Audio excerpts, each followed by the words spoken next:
I'm very excited to speak on the panel today. Of course, a little nervous, but I want to get that voice out there for everyone to know that the laws need a change.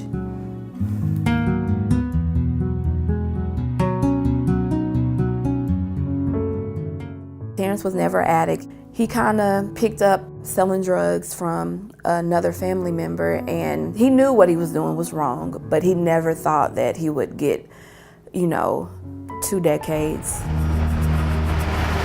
My wife and I took the day off today to drive to Nashville in order to address those who can do something about the school zone law.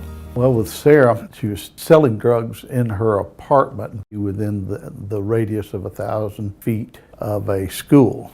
What she was doing was wrong, I know that, and I understand, and she deserves punishment.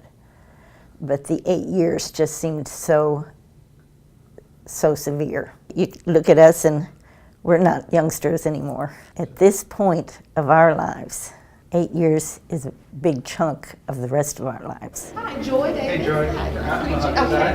I'm more of a shy person that stays in the background.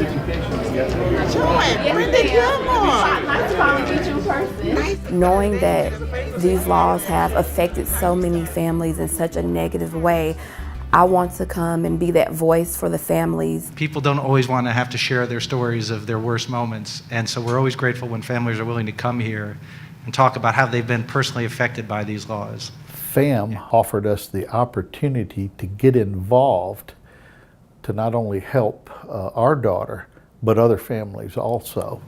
I was one of those people. Before my daughter was addicted and had a drug problem, I was one of those people that was for hard time. I thought that was the right way to treat drug offenders. But since our experience, I have realized how hard time can be, even on families. Thank you. Thank you to our panelists.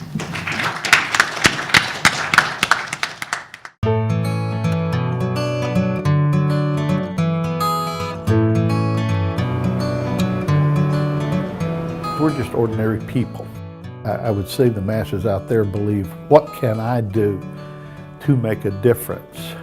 One of the things that made us realize that we could make a difference is just telling our story, telling our journey, and how it affects real people.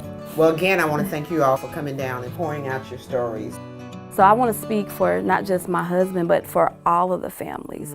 When they're doing time in there, you're most definitely doing time outside. Absolutely. Of course, I'm ready for him to be home for me, but I'm ready for him to be home for him because it's so much potential in him that I see, and it's hard sometimes. It's hard. Well, I think today went very well. I think it was very productive. I think that we're finally going to get a change in these laws. We've learned that helping other people continues to help us.